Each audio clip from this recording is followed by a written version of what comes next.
Hello friends, welcome to அம்மா chef. நாம் இன்றைக்கி அம்மா செஃப்பில் பார்க்க போகிறது ரொம்ப சூப்பரான ஒரு சைட் டிஷ் ரெசிபி தாங்க.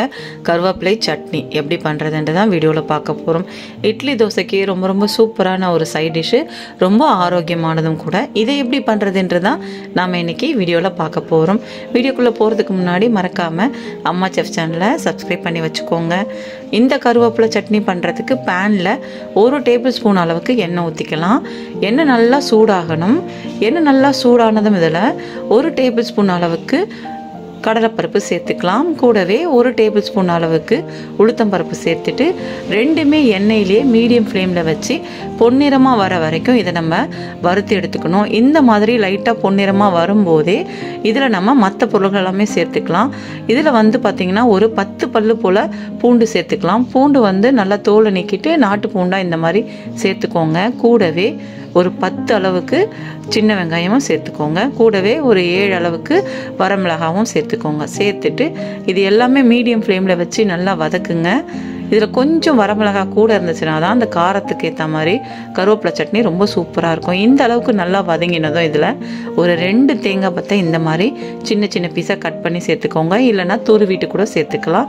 இதையுமே ஒரு 2 நிமிஷத்துக்கு மீடியம் ஃப்ளேமில் வச்சு வதக்குங்க. இந்த மாதிரி வதக்கி எடுத்ததும் இதில் எண்ணெயை மட்டும் தனியாக எடுத்துட்டு மற்ற பொருள்கள் எல்லாமே எடுத்து நம்ம மிக்ஸி ஜாரில் சேர்த்துட்டு இருக்கிற அதே எண்ணெயிலே இந்த அளவுக்கு ஒரு கைப்பிடி அளவுக்கு கருவேப்பிலையை நல்லா தண்ணியில் க்ளீன் பண்ணிவிட்டு அதுக்கு பிறகு எண்ணெயில் சேர்த்துக்கலாம். சேர்த்துட்டு மீடியம் ஃப்ளேமில் வச்சு கொஞ்சம் முருவலாக வர வரைக்கும் நம்ம இந்த கருவேப்பிலையை வறுத்துக்கணும். இந்த மாதிரி வர வரைக்கும் வறுத்துக்கணும். இப்போ இதுவுமே ரெடி ஆகிடுச்சு.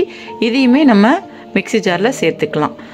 ஸ்டவ்வை ஆஃப் பண்ணிவிட்டு இது நல்லா ஆற விட்டுறணும். ஆற விட்டுட்டு மிக்ஸி ஜாரில் இப்போ சேர்த்தாச்சு. ரெண்டுமே சேர்த்தாச்சு. சேர்த்துட்டு தேவையான அளவு உப்பு சேர்த்துட்டு கொஞ்சம் போல் தண்ணி சேர்த்து நல்லா சட்னி பதத்துக்கு இந்த மாதிரி அரைச்சி எடுத்துக்கணும். நான் எடுத்து காமிக்கிறேன் பாருங்கள். இந்த மாதிரி அரைச்சி எடுத்துக்கணும். நல்லா சூப்பராக கமகமன்னு வாசனையாக இருக்கும். கடலைப்பருப்பெல்லாம் சேர்த்து அரைச்சிருக்கிறதுனால இப்போ இது நமக்கு ரெடி ஆகிடுச்சு. இதை அப்படியே நம்ம ஒரு பவுலுக்கு மாற்றிட்டு இதுக்கு ஒரு சின்ன தாளிப்பு பண்ணிட்டோம்னா நல்லா சூப்பரான சட்னி ரெடி ஆகிடும். இப்போ நம்ம இதை சின்ன பவுலுக்கு மாற்றியாச்சு. இது அப்படியே இருக்கட்டும்.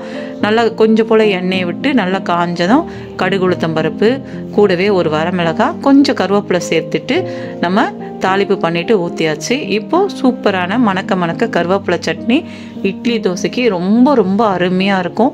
ரொம்ப சிம்பிளான ஒரு சட்னி தான். நீங்களும் வீட்டில் செஞ்சு பாருங்கள். செஞ்சு பார்த்துட்டு உங்களோட கமெண்ட்ஸை எனக்கு கொடுங்க. இந்த வீடியோ ரொம்ப பிடிச்சிருந்துன்னா மறக்காமல் ஒரு லைக் போடுங்க.